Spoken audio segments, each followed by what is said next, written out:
este orçamento, que até há poucos meses teria sido elaborado num contexto de euforia, transformou-se num orçamento, segundo as palavras do Governo, segundo as palavras não, segundo aquilo que parece ser a intenção do Governo, num orçamento refém da crise. Isto é, até há pouco tempo era um orçamento sem crise. Agora é um orçamento completamente refém da crise. Nem uma coisa, nem outra. Nem 8, nem 80. Nem podemos dizer que era o paraíso antes da crise, até porque a crise já... Claro que ninguém previa esta dimensão, mas há 2, 3, 4, 5 meses sabíamos que a situação não era a melhor. Não? Ou então, de facto, é difícil explicar como é que o Governo resolve estas questões acima da hora. Repito, todos nós, não creio eu, que é uma questão de honestidade intelectual, eu, pelo menos, não via a questão da crise com esta escala. Aliás, ela ainda está para vir, na minha opinião. Mas sabíamos, desde a vizinha Espanha até o subprime, já falamos isso há muito tempo, até o Northern Rock e tudo isso, que as coisas, embora em menor escala, vinham cá chegar. Mas não era isso que o Governo achava. E governar é, em primeiro lugar, prever. E diagnosticar bem, para tomar medidas corretas, ajustadas e tempestivas. Eu recordo algumas frases. No Natal de 2007, o Primeiro-Ministro diz que prosseguimos uma trajetória segura de crescimento. Em fevereiro, o Primeiro-Ministro disse que Portugal reagiu bem às dificuldades do subprime, a economia está em recuperação. São frases que eu retirei de intervenções políticas. O Ministro Manuel Pinho, em abril, com o seu incorrigível otimismo, a economia portuguesa está no bom caminho para uma retoma sólida.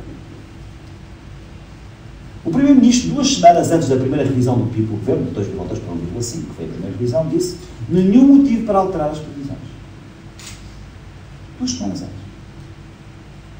Bem, finalmente chegou a crise e o Ministro Manuel Pinho, depois de um sonho revelado, disse em 29 de setembro, o mundo da prosperidade acabou. Bem, qualquer orçamento começa pelas perspectivas macroeconómicas. E nas perspectivas macroeconómicas, naturalmente, o Governo previu para 2009, no contexto de uma crista de crise, um crescimento de 0,6% do PIB. Eu devo começar por dizer que não me repugna este crescimento de 0,6% do PIB. Bem, se reparar, evidentemente, que podemos dissecar este valor, 0,6% de crescimento do PIB, na última coluna. Ele deve-se, sobretudo, ao aumento de 2 variáveis, que são o consumo privado, mesmo assim aumentando 0,8%, o que, em contexto de crise, não vai ser fácil, vai ser mesmo bastante difícil. E talvez a verba mais discutível aqui seja a verba do crescimento do investimento, 1,5%, praticamente em linha com aquilo que é estimado para este ano de 1,7%.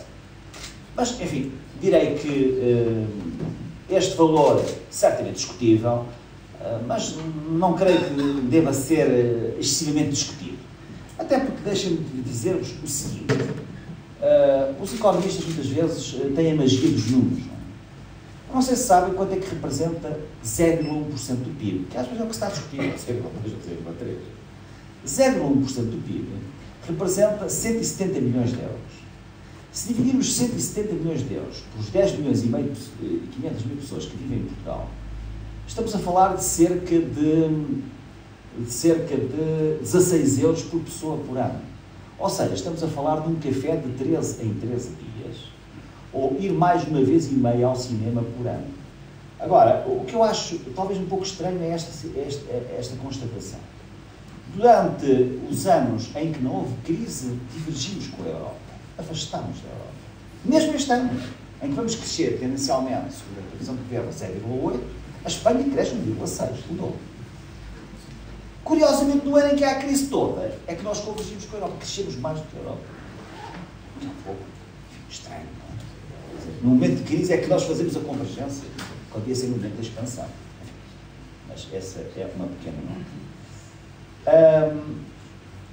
A segunda nota é a seguinte, que também é muito importante no modelo de desenvolvimento económico de qualquer país, em particular Portugal. Por isso é que o modelo de desenvolvimento económico deve ser, sobretudo, baseado nas exportações, e, portanto, também, repito, as dificuldades da crise levam a que não seja fácil. Mas repararem bem, quando cresce o consumo privado, ou os investimentos, ou algum tipo de investimento, automaticamente crescem as importações. ou seja, o fator de diminuição no crescimento do PIB. Isto é, muitas vezes o consumo aumenta e tem a contrapartida no aumento das importações, anulou-se o crescimento do produto. Isto era interessante analisar, não sei se vamos ter tempo, mas relativamente, por exemplo, aos investimentos, aos grandes investimentos, aos megas investimentos que estão projetados. Grande parte deles, ou pelo menos alguns deles, no caso da TGV é indiscutível, aumenta o investimento e aumenta praticamente na mesma proporção nas importações. Como agravante, é que o peso das importações na composição do PIB é muito maior. Reparem bem na primeira coluna. O que é que ela significa? Significa que, para o PIB na totalidade, o consumo privado contribui com 65%, o consumo público com 21%, o investimento com 22%, as exportações com 29% e as importações a bater com 37%. Um aspecto, e era o último ponto que eu não queria perder muito tempo com este aspecto, mas um ponto nas questões macroeconómicas, para além deste, que vale a pena refletir, esse sim, parece-me claramente subestimado, é a taxa de desemprego no próximo ano. O Governo prevê uma taxa de desemprego em 2009 de 7,6%, igual à taxa de desemprego em 2008. Como sabem, a variação do PIB é igual à variação do emprego mais a variação da produtividade. Isto é por aritmética. Cálculo diferencial, se quiser. Se o PIB cresce tão pouco, se não há aumento de desemprego, só pode ter uma resultante. É a diminuição brutal da produtividade. Mas não foram estes 3 anos que se investiu, ou se diz ter investido no choque tecnológico, nas inovações do ponto de vista das técnicas, da tecnologia, etc, etc. Então, das duas uma, ou isso foi tempo relativamente e dinheiro relativamente perdido, e não tem qualquer impacto sobre a produtividade e a alteração estrutural da lógica empresarial, ou então, de facto, a taxa de desemprego não vai ser aquela que o governo precisa. Cada um terá a sua resposta, mas desta equação não podemos sair. Isto é, se com o crescimento praticamente nulo ou muito perto de zero do PIB, nós não aumentamos o desemprego, é porque descemos notoriamente.